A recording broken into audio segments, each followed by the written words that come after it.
Bismillahirrahmanirrahim. Assalamualaikum warahmatullahi wabarakatuh. Sebelumnya perkenalkan, nama saya Juda, NIM 1022000026, jurusan Hukum Pidana Islam, Fakultas Syariah, UIN Sultan Toha Saifuddin Jambi. Maksud dan tujuan saya membuat video ini yaitu memenuhi tugas dari mata kuliah Hukum Perdata dosen pengampu Bapak Z. Haryanto SH.MH.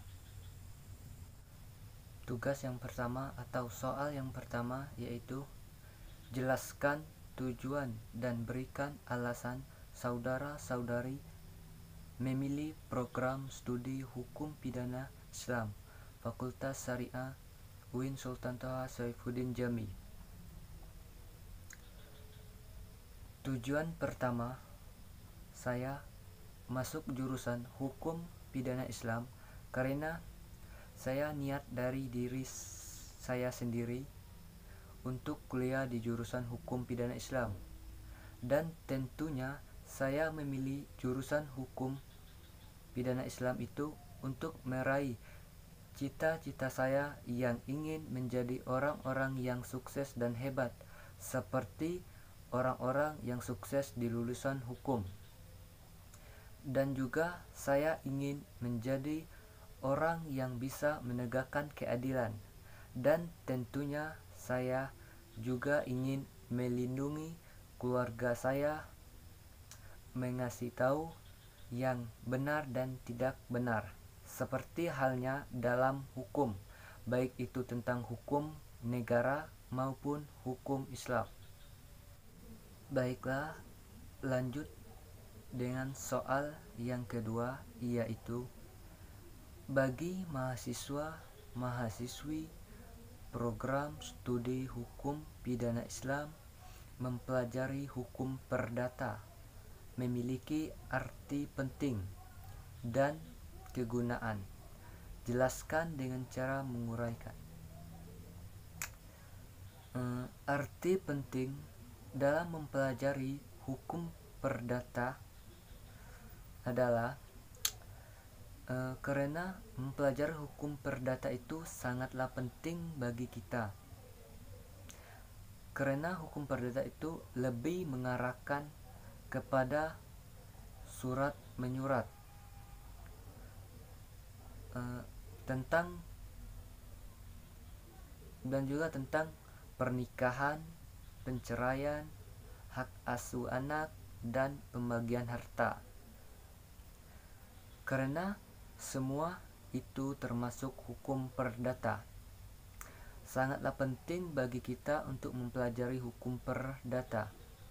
Karena semua itu bagian dari hidup manusia, seperti tentang pembagian hak waris, dan hukum perdata tersebut dijelaskan bagian-bagian setiap perorangnya,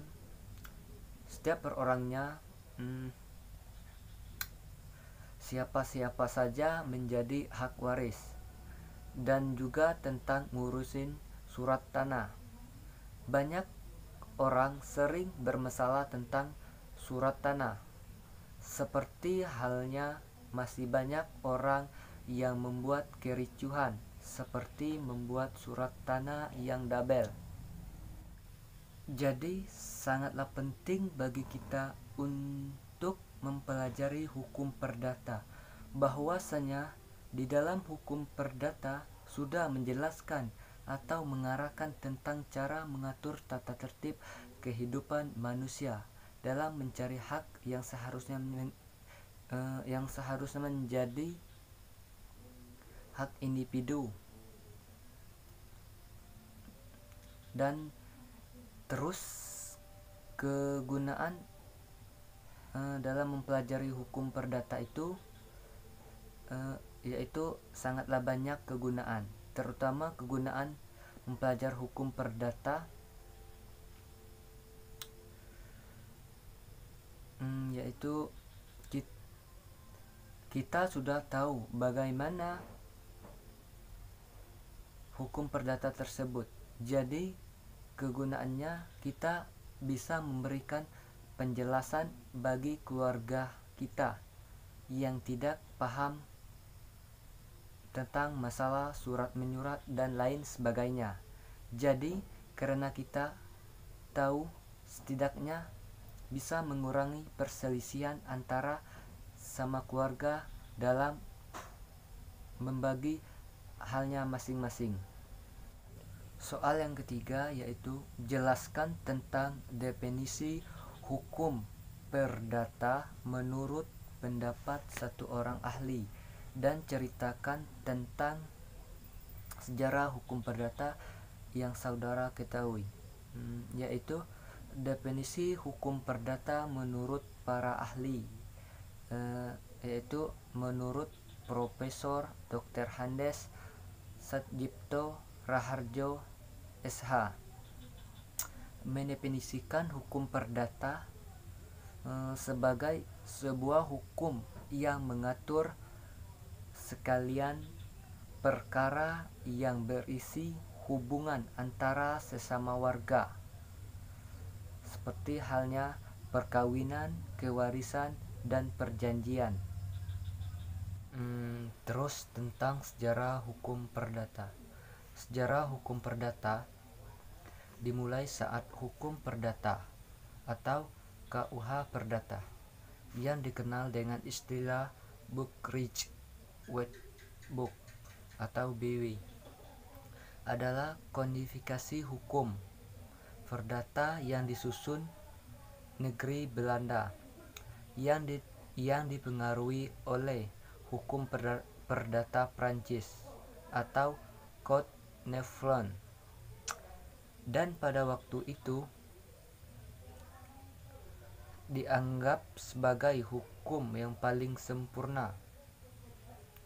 KUH perdata atau BW berhasil disusun oleh sebuah panitia yang diketuai oleh Master J.M. Henfer, serta kodifikasi KUH perdata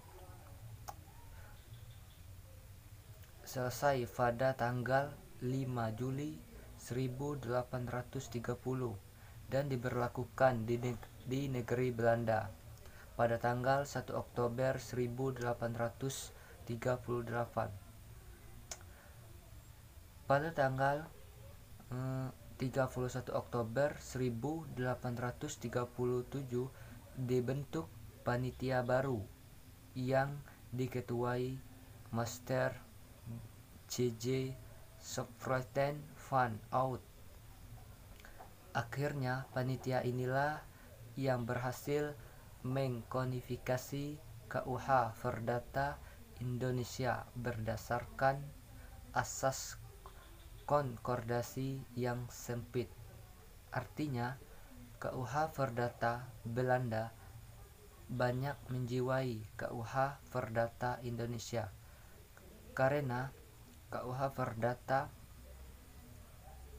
Belanda dicontoh dalam kodifikasi KUH Perdata Indonesia. Kodifikasi KUH Perdata atau BW di Indonesia diumumkan pada tanggal 30 April 1847 melalui Stadtland nomor 23 dan mulai berlaku pada tanggal 1 Januari 1848. Baiklah, lanjut dengan soal yang terakhir atau soal yang keempat, yaitu jelaskan arti penting kontrak perkuliahan yang disepakati antara mahasiswa, mahasiswi, dan dosen pengampu sebelum pelaksanaan perkuliahan di setiap semester, dan apakah kontrak perkuliahan tersebut merupakan atau termasuk bagian dari hukum perdata. Jawabannya adalah Arti penting kontrak perkuliahan yang disepakati oleh mahasiswa dan dosen pengampu yaitu sangatlah penting, karena dengan perjanjian itu mahasiswa dan dosen sudah mengetahui jadwal jam perkuliahan. Jika tidak ada lagi kesalahpahaman antara dosen dan mahasiswa, dan jika mahasiswa sudah melakukan perjanjian atau kontrak kuliah dengan dosen pengampu, berarti mahasiswa tersebut mempunyai haknya belajar di mata kuliah yang telah dikontrakkan. Setiap mahasiswa memiliki hak menerima pelajaran dari dosen pengampu mata kuliah yang dikontrakkan sesuai dengan jadwal masa kontrak yang tertera di dalam KRS atau Kartu Rencana Studi tersebut. Di dalam kontrak itu ada perjanjian dan hukum kewajiban tentang seorang dosen yang harus bersedia mengajar sesuai mata kuliah yang ada di Kartu Rencana Studi, sesuai dengan kontrak yang sudah disepakati oleh mahasiswa tersebut. Terus, apakah kontrak perkuliahan termasuk bagian dari hukum perdata? Jawabannya iya, karena kontrak perkuliahan termasuk ke dalam hukum perdata. Karena hukum perdata itu berisi perjanjian, surat menyurat tentang kontrak perkuliahan.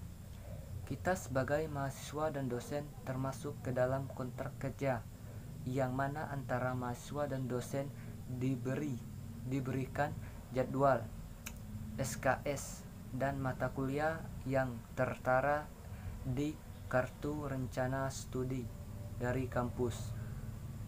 Mungkin hanya inilah yang dapat saya jelaskan dari tugas-tugas tersebut, dan apabila ada kesalahan dalam menjawab tugas tersebut, dan apabila ada kata-kata saya yang salah, saya mohon maaf. Saya akhiri. Wassalamualaikum warahmatullahi wabarakatuh.